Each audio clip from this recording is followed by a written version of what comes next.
them fighting actions right there. Like, you just don't do it. I don't love just anyone.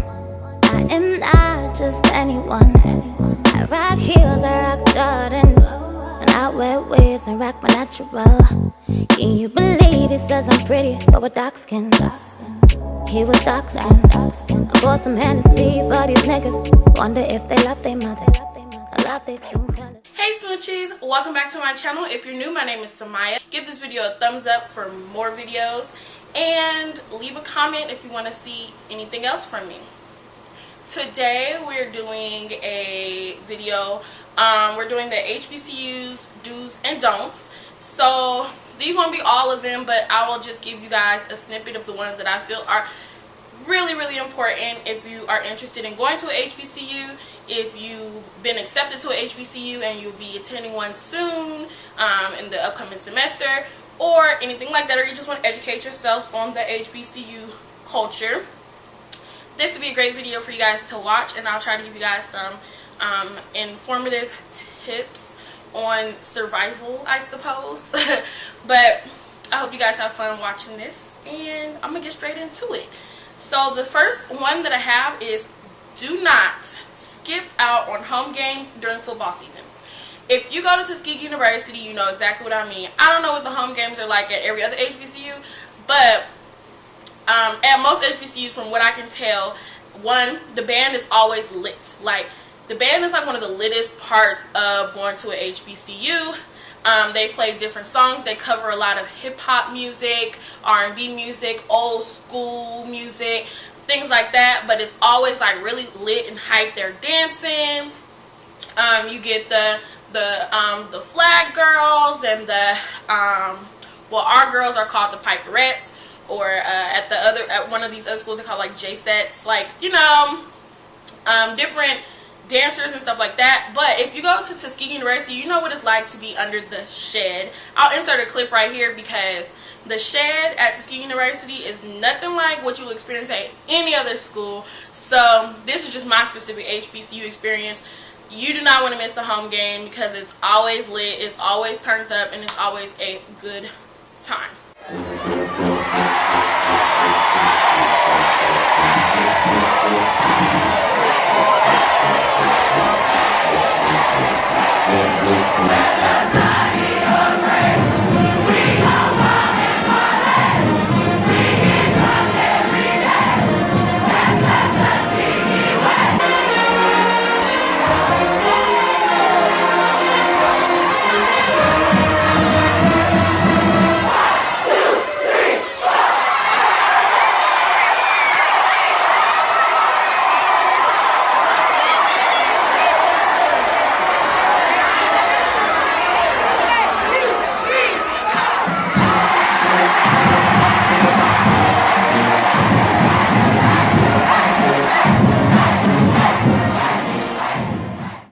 The second thing is Slay for Fried Chicken Wednesday. That is a do, because if you guys have like a Soul Food Friday or something like that, it might be different days for your school, but our school is Fried Chicken Wednesday, and it's like a fashion show every Wednesday. You go to the CAP in your best dress, because that's when the CAP is the most busiest. You might meet your little boo there or whatever, but that's when the CAP has the most people in it. There's music playing. It has the best food, and everybody is there dressed to impress, looking good, looking nice, looking fresh. So you definitely want to slay for Fried Chicken Wednesday. Do not schedule your classes between 11 and 1 on Fridays. That is literally when all of the fun stuff throughout the week happens. So that's when there'll be like stroll-offs, yard shows, really anything Greek related happens between 11 and 1 on Fridays. And if you have a class at that time, that means you have to miss everything unless you skip class, which some people do, but I don't recommend. But that means you have to miss everything, because that's the time where all of that fun stuff takes place. There'll be like music on the yard and just a good time. It's like a lunch break type of thing, and that usually happens every now and then, quite often actually. So you don't want to have classes at that time. That's the worst time to have classes, because you're going to miss out on everything, and you're going to get to see it on Snapchat later. This one is really important To me anyways. This next one is do not cut the stroll lines. When you go to a HBCU, it's a little bit different from other like colleges, from my experience of visiting other schools. But at HBCUs especially, this is a big deal, and people really take this very seriously. Do not cut the stroll line. You will get elbowed in the face, kicked. You might get into a fight. You might get shoved. You know, you're just gonna end up leaving that mad in a battle you have lost. So you don't want to cut the stroll line. It's disrespectful. It's rude. Just let it go by. Just wait your turn or go around it. But don't cut it, because it's like a sign of disrespect, and you know, them fighting actions right there. Like you just don't do it. You know, don't cut the stroll line. You go to a party, now you know. Your very first party, now you know. You might get stiff-armed. So don't cut the stroll lines. The next one is learn the line dances. If you're anything like Tuskegee University, which most HBCUs have this because this is just a black cultured thing, line dances. So Tuskegee alone has like 15 different line dances. Every year they make up a new one to some new song, but at least know about 3 or 4 of them, so that way when you go to a party, it's like the icebreaker. That's the songs that the DJ plays to get everybody on the dance floor, because everybody can do the line dances, and then he'll mix it up and play something else, so people are comfortable when they're already on the dance floor instead of hugging the wall. And it's kind of like a family reunion type of vibe, because you know, you're all out there. It's just really nice, you know, a lot of fellowship, and it's cool. Everybody is doing the same thing, these little dance. You put your own little flair to it though, you know, you can add your own little flair to the line dances, but it's something cool to know, so you're not just standing there looking at everybody like, you know, like a fish out of water, like you just lost at these parties. Because you gotta know, at HBCU, any function, any party, don't matter, they will play a song that has line dances to it, and so you should know at least a few of them, so you don't be left out. 1, push 2, push 3, let's go!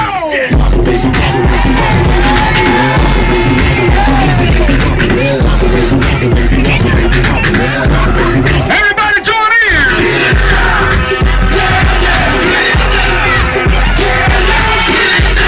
Everybody join in!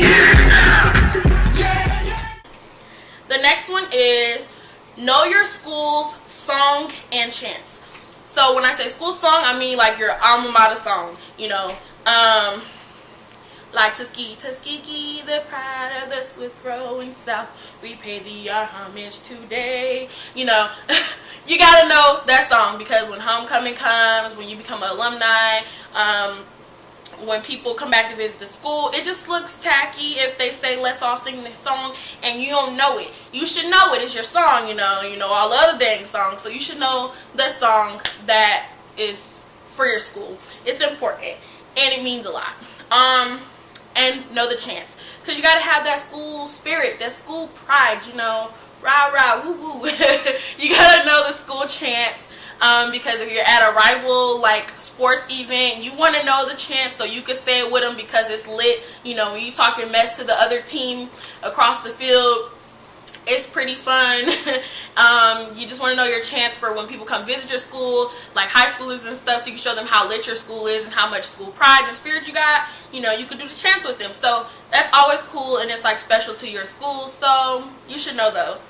The next one is, it's great to grow. Self-growth is awesome, but do not conform or change yourself to fit any mold of what you think is expected of you at an HBCU. A lot of people think that they're not black enough or whatever. That is so ignorant and stupid. So a lot of times people change themselves or conform to try to fit what they think is the mold for a student to be at a HBCU.